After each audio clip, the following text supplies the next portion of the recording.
Start பண்ணிக்கலாம். Thank you so much. எல்லாருக்கும் வணக்கம்.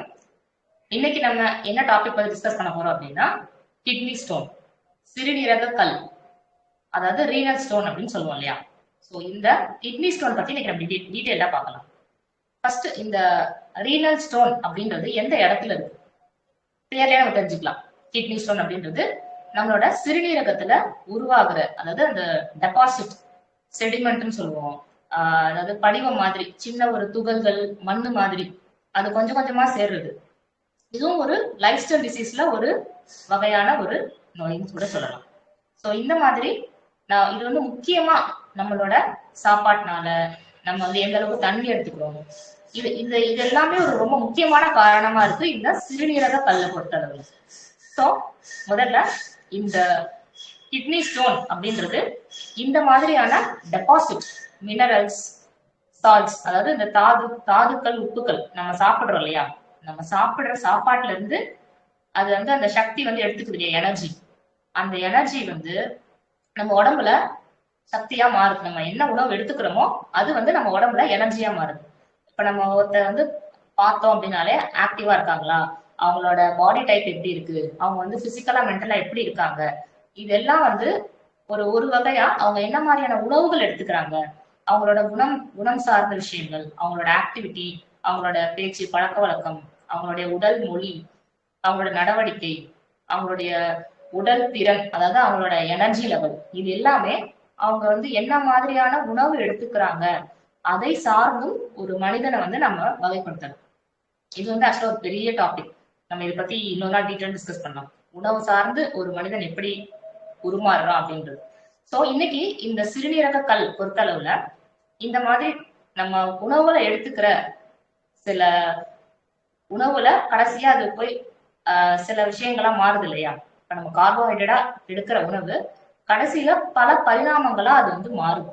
அந்த மாதிரி நம்ம உடம்புக்குள்ள அது போறப்போ அது கிட்னில போய் சில படிவங்களா மினரல்ஸாவோ இல்ல வந்து சால்ட் உப்பாவோ அந்த கிட்னில போய் ஒரு இடத்துல டெபாசிட் ஆகுது. இதுதான் நம்ம கிட்னி ஸ்டோன், ரீனல் ஸ்டோன் அப்படின்னு சொல்றோம். அந்த இடத்துல அது வந்து ஒரு சின்ன ஒரு கல், ஒரு ஸ்டோன், ஒரு கல்லாவே உருமாறுற அளவுக்கு அதோட தன்மை வந்து மாறும். இதுதான் இந்த கிட்னி ஸ்டோன் அப்படின்றது. ஸோ இதுல நிறைய டைப்ஸ் ஆஃப் கால்குலை இருக்கு. இந்த ரீனல் கால்குலை வந்து ரொம்ப காமனா calcium and uric acid stone, இந்த கால்சியம் டெபாசிட் தான் அதிகமா இருக்கும். இது எப்படின்னா நம்ம சாப்பிடுற கால்சியம் எடுத்துக்கிறோம் இல்லையா, சில பேர் என்ன பண்ணுவாங்க அப்படின்னா டாக்டர் வந்து எப்பயாச்சும் ஒரு பிரெக்னன்சி எப்போ இல்ல வந்து அந்த பேஷண்ட் ரொம்ப வீக்கா இருக்காங்க அப்படின்ற மாதிரி இருக்கிறப்போ அவங்களுக்கு கால்சியம் சப்ளிமெண்ட் அந்த மாதிரி ஒரு தடவை கொடுத்துருப்பாங்க.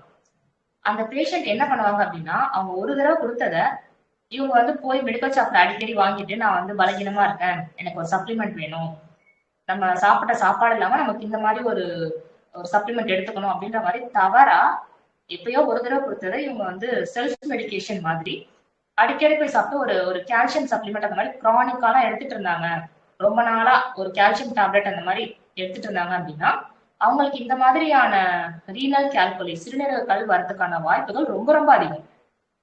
அந்த மாதிரி நம்ம ஒரு ஃபுட்டு சாப்பிடுறோம் அப்படின்னா அது வந்து பேலன்ஸ்ட் டயட், அதாவது நம்ம சாப்பிட்ற உணவுல எல்லாமே கலந்து, ஒரு புரோட்டீன் ஆகட்டும் இல்ல வந்து ஒரு கொழுப்பு சத்தாகட்டும் நீர் சத்தாகட்டும், இது எல்லாமே பேலன்ஸ்டா இருக்கணும் அப்படின்றதுதான் நம்மளோட எப்பயுமே கவனத்துல இருக்கிற வேண்டிய ஒரு விஷயம்.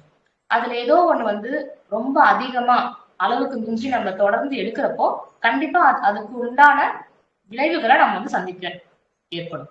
சோ அந்த மாதிரி கால்சியம் வந்து ஒரு முக்கியமான ஒரு காரணமா இருக்கு.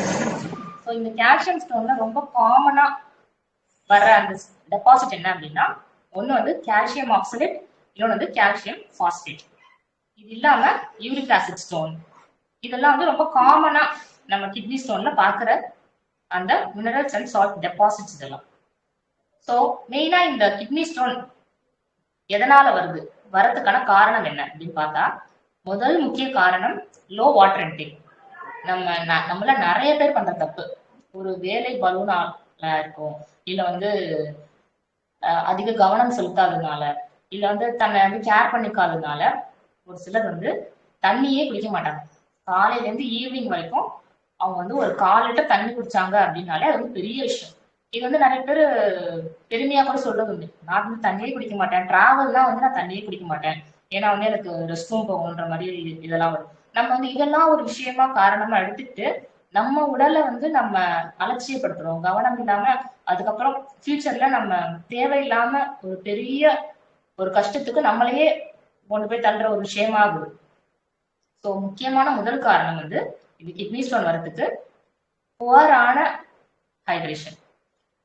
தண்ணி குடிக்காதனாலதான் இந்த சிறுநீரக கல் வருது அப்படின்றதுதான் முதல் முக்கிய காரணமா இருக்கு. ஒரு நாளைக்கு நம்ம 5 to 6 லிட்டர் கம்பல்சரி குடிக்கணும். ஸோ இப்போ நம்மள மாதிரி ஒரு இப்போ வந்து ஒரு ஒரு செடன்டரியான, அதாவது காலையில இருந்து நைட்டு வரைக்கும் உட்காந்தேதான் ஜாபு, அவங்களுக்கு வந்து சாப்பிடறதுக்கோ தண்ணி குடிக்கிறதுக்கோ எதுக்குமே நேரமே இல்லை அப்படின்ற மாதிரியான ஆட்கள் வந்து இன்னைக்கு நிறைய பேர் இருக்காங்க. நிறைய பேர் சொல்ற ஒரு விஷயமாவும் இருக்கு. ஸோ அந்த மாதிரிலாம் இருக்கிறப்போ இப்பெல்லாம் வந்து ஸ்கூல்ல எல்லாம் வந்து வாட்டர் பெல்லே வச்சிருக்காங்க. தண்ணி குடிக்கிறதுக்கு இத்தனை மணி நேரத்துக்கு ஒரு தடவை வந்து நம்ம பெல் அடிப்போம், பசங்க வந்து டீச்சர் சொல்லணும், பசங்க வந்து கண்டிப்பா தண்ணி குடிக்கணும். இதெல்லாம் வந்து இப்போ ரொம்ப முக்கியமான விஷயமா ஆயிடுச்சு. கண்டிப்பா இதெல்லாம் தேவை அப்படின்ற மாதிரி. ஸோ நம்ம எல்லாம் என்ன பண்ணலாம் அப்படின்னா, ஒரு கண்ணு முன்னாடி டேபிள்ல ஒரு வாட்டர் பாட்டில் வச்சுட்டு at least 2 hours once, 1 hours once ஒரு சும்மா ஒரு சிப்போ இல்ல ஒரு கிளாஸோ எடுத்து குடிக்கிறது, ஒரு 2 hours ஒன்ஸ் நம்ம எழுந்து பக்கத்துல நடக்கிறது, இதெல்லாம் வந்து இன்னைக்கு ஒரு கம்பல்சரியான ஒரு விஷயமா மாறிடுச்சு. ஸோ முக்கியமா தண்ணீர் குடிக்கிறது அப்படின்றது, குடிக்காம போறது அப்படின்றது இந்த சிறுநீரக கல் வரதுக்கு முதல் முக்கிய காரணமா இருக்கு. இது இல்லாம நம்மளோட உணவுல high intake of salt, protein, oxalate rich foods, இந்த மாதிரி நம்ம அதிக அளவுல உப்பு எடுத்துக்கிறது, அதிக அளவுல புரோட்டீன் எடுத்துக்கிறது, இதெல்லாம் வந்து இந்த மாதிரி நமக்கு ரீனல் ஸ்டோன் உருவாகிறதுக்கு முக்கியமான காரணமா இருக்கு. இது இல்லாம நமக்கு வந்து அடிக்கடி யூரினரி இன்ஃபெக்ஷன், யூரின் போற இடத்துல இச்சிங்கோ எரிச்சலோ, யூரின் வந்து என்னால கண்ட்ரோலே பண்ண முடியல, இது எனக்கு ரொம்ப அர்ஜென்ட்டா வருது, வலி எரிச்சல், இது வந்து அடிக்கடி இருந்துட்டே இருக்கு அப்படின்ற மாதிரியான தொந்தரவு இருந்துச்சுன்னா நம்ம இம்மீடியட்டா அதை வந்து நம்ம கவனிக்கணும், அதுக்கான மெடிசின்ஸ் ப்ராப்பரா எடுக்கணும். ஸோ இது இல்லாம ஃபேமிலி ஹிஸ்டரி, இப்போ வந்து நமக்கு தாத்தா பாட்டி இவங்க எல்லாருக்கும் வந்து இந்த மாதிரி ரீனல் ஸ்டோன் இருந்திருக்கு அப்படின்னா நம்ம அந்த விஷயத்துல கொஞ்சம் கவனமா இருக்கணும்.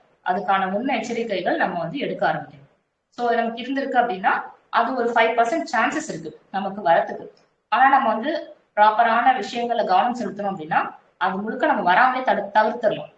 ஸோ இந்த மாதிரி ஃபேமிலி ஹிஸ்டரி அப்படின்றது வந்து முக்கியமான விஷயம், நம்ம வந்து அதை கவனத்துல வச்சுக்கணும். இது இல்லாம இவங்களுக்கு மெயினா என்ன சிம்டம் இருக்கும் அப்படின்னா, சிவியரான ஃபிளாங்க் பெயின். ஃபிளாங்க்னா வந்து இடுப்பு, அது கிட்னி எங்க இருக்கு அப்படின்னா அடியில முதுகுல பேக் சைடுல இருக்கு, கீழே இடுப்புல.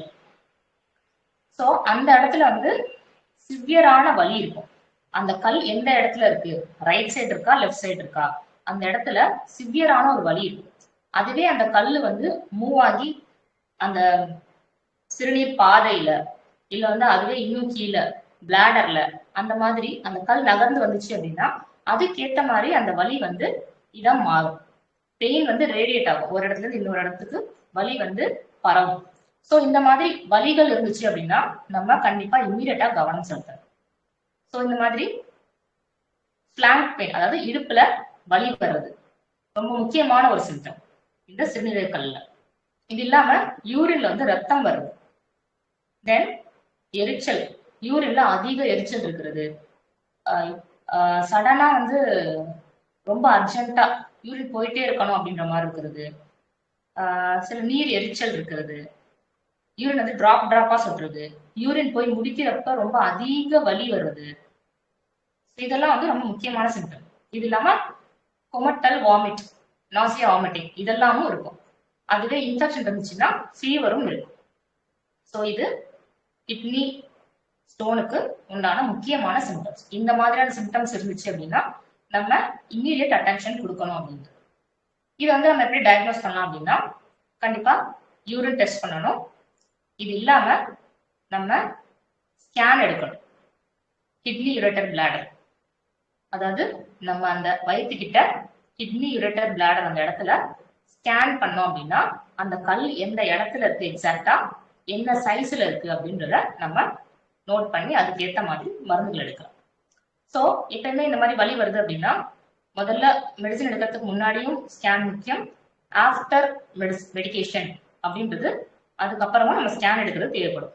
கல் இருக்கா, சின்னதா இருக்கா, இல்ல வந்து கம்ப்ளீட்டா கரைஞ்சிருச்சா, வெளியில வந்துருச்சா அப்படின்றது. ஸோ இந்த மாதிரி கிட்னி ஸ்டோனை பொறுத்த அளவுல ஸ்கேன் அப்படின்றது ரொம்ப முக்கியமான ஒரு விஷயம். ஸோ இது இல்லாம நம்ம வந்து ட்ரீட்மெண்ட் அப்படின்னு பார்த்தோம் அப்படின்னா, சின்ன கல் அப்படின்ற மாதிரி இருந்துச்சு அப்படின்னா, ஜெனரலா இப்போ கல் சைஸை பொறுத்த அளவுல ஒரு 5 mm வரைக்கும் அப்படின்னா, இப்போ 1 mm 2 mm 3 mm up to 5 mm அப்படின்ற அளவுல இருந்துச்சுன்னா அது வந்து ஓரளவு சின்ன கல் தான். அது வந்து நம்ம நார்மலா சாப்பாடு மூலியமா தண்ணி அதிக அளவு நம்ம தண்ணி குடிச்சுக்கிட்டே இருந்தோம் அப்படின்னா, நம்ம அதிக அளவுல தண்ணீர் குடிக்க அது கண்டிப்பா அது வெளியேறிதான் ஆகணும் அப்படின்ற ஒரு இதுக்கு வர்றப்போ, சின்ன கல்லா இருக்கிறப்போ அது தானாவே யூரின்ல வந்துடும். சோ சின்ன அளவு கல் அப்படின்னா நம்ம பெரிய அளவுல பயப்பட தேவையில்ல. நோட்டீஸ் பண்ணி ஸ்கேன் பண்ணி அதிக அளவுல தண்ணி குடிச்சு, ஸோ பெயின் ஜாஸ்தி இருந்துச்சுன்னா பெயின் ரிலீஃப்காக நம்ம சில மருந்துகள் எடுக்கிற மாதிரி வரும். ஸோ இந்த மாதிரி எடுக்கிறப்போ அந்த சின்ன அளவு இருக்கிற கல் வந்து தானாவே வெளியே வந்துடும்.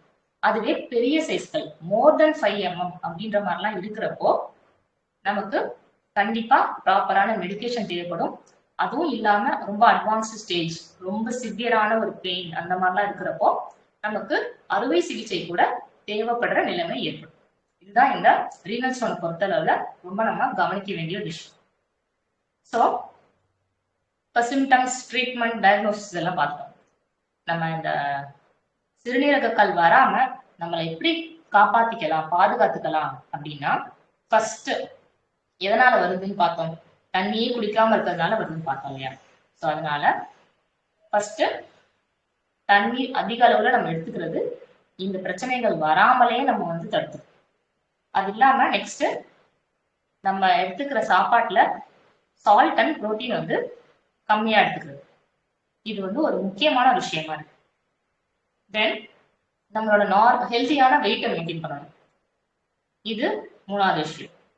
இது இல்லாம நம்ம ஃபாலோ, இப்ப இதுக்கு முன்னாடி இருந்திருக்கு அப்படின்னா, இப்போ ஒரு தடவை ஒருத்தவங்களுக்கு வந்து ரீனல் ஸ்டோன் வருது அப்படின்னா அவங்க வந்து சர்ஜரியோ இல்லை ஏதோ ட்ரீட்மெண்ட் பண்ணி பெயின்லாம் கம்மி பண்ணிட்டாங்க அப்படின்னா, மறுபடியும் சில மாதங்களோ சில வருடங்களோ கழிச்சு மறுபடியும் அவங்களுக்கு ரீனல் ஸ்டோன் வரதுக்கான வாய்ப்புகள் ரொம்ப ரொம்ப ஜாஸ்தி.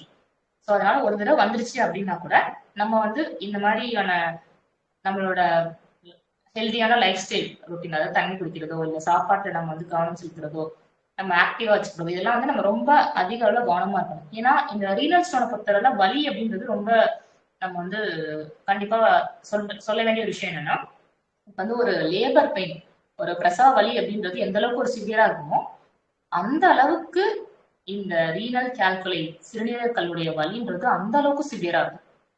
அதனால இந்த ரீனல் கால்குலை பொறுத்தளவுல நம்ம என்னைக்குமே அலட்சியப்படுத்தவோ, ஒரு பாத்துக்கலாம் ஒண்ணும் இல்லை, எனக்கு இது ஒரு சாதாரண ஒரு ஒரு இதுதான் அப்படின்ற மாதிரி நம்ம அலட்சியப்படுத்தக்கூடாது என்னைக்குமே.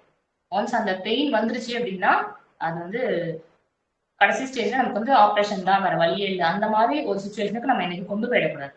அதுக்குதான் வந்து நம்ம இந்த மாதிரியான விஷயங்கள் நம்ம அதிக அளவுல பேசுறது. ஸோ இப்போ ஹோமியோபதியை பொறுத்த அளவுல நமக்கு ரீனல் கால்குலைக்கு ஒண்டர்ஃபுல்லான மெடிசின்ஸ் இருக்கு. ஜென்ரலாவே ஹோமியோபதி வந்து ஒரு மல்டி சிஸ்டம், தலையில இருந்து கால் வரைக்கும் இருக்கிற எல்லா நோய்க்கும் ரொம்ப அருமையான சிகிச்சைகளை கொடுக்குது, ரொம்ப அருமையான ரிசல்ட்ஸை கொடுக்குது. அதுல முக்கியமா பார்த்தோம் அப்படின்னா இந்த சிறுநீரகங்கள் நிறைய கேசஸ், அதாவது கல் சின்னதா இருந்தாவோ இல்ல ரொம்ப பெரிய அளவுல இருந்தாவோ, அதாவது ஓரளவு, அதுவே ரொம்ப அட்வான்ஸ்டா பெருசா இருந்துச்சு 10 mm மேல அப்படின்ற மாதிரிலாம் இருக்கிறப்போ சர்ஜரி அப்படின்றது கண்டிப்பா ஒரு ஆப்ஷனா மாறும். அதுவே மீடியமான சைஸ், ரொம்ப ஸ்மால் சைஸ் அந்த மாதிரிலாம் இருக்கிறப்போ நமக்கு வந்து சர்ஜரி அப்படின்றது கண்டிப்பா தேவையே கிடையாது. ஹோமியோபதி மெடிசன்னாலே வந்து நம்ம ரொம்ப ஈஸியா சுலபமாவே கிடைச்சிடலாம். மோஸ்ட்லி அது எப்படி வரும்னா, சின்ன கல்லா இருந்துச்சு அப்படின்னா அது வந்து கம்ப்ளீட்டா கரைஞ்சி பவுடர் மாதிரி யூரின்லயே வந்துடும். இன்னும் சிலருக்கு வந்து ஒரு 3 mm 5 mm அளவுக்கு, அதுக்கு கொஞ்சம் மேல அப்படின்ற மாதிரி இருக்கிறப்போ, இப்போ நம்ம கிளினிக்லயே வந்து ஒரு சிலருக்கு வந்து 5 mm அந்த மாதிரிலாம் இருக்கிறப்போ யூரின்லயே வந்திருக்கு. அந்த மாதிரி யூரின்ல அந்த கல் வெளியில வர்றப்போ அந்த டைம்ல ஒரு நல்ல சிவியரான ஒரு வலி இருந்திருக்கு. இதெல்லாம் வந்து பேஷண்ட் சொல்லியிருக்காங்க. ஸோ ரியல் கால்குலேட் பொறுத்த அளவுல ஹோமியோபதியில ஒண்டர்ஃபுல்லான ரிசல்ட்ஸ் இருக்கு அப்படின்றதா இந்த வீடியோல நான் வந்து சொல்ல நினைக்கிற விஷயம். ஸோ அதுல முக்கியமான மருந்துகள் ஹோமியோபதியில இந்த ரீனல் கால்குலிக் அப்படின்னு பார்த்தா பெர்பெரிஸ், லைகோபோடியம், கேந்தாரஸ், சர்சபாரல்லா, ஹைட்ராஞ்சியா இதெல்லாம் வந்து ரொம்ப ரொம்ப முக்கியமான மருந்துகள் இந்த ரீனல் ஸ்டோனை பொறுத்தளவு. ஸோ இது இல்லாம நம்ம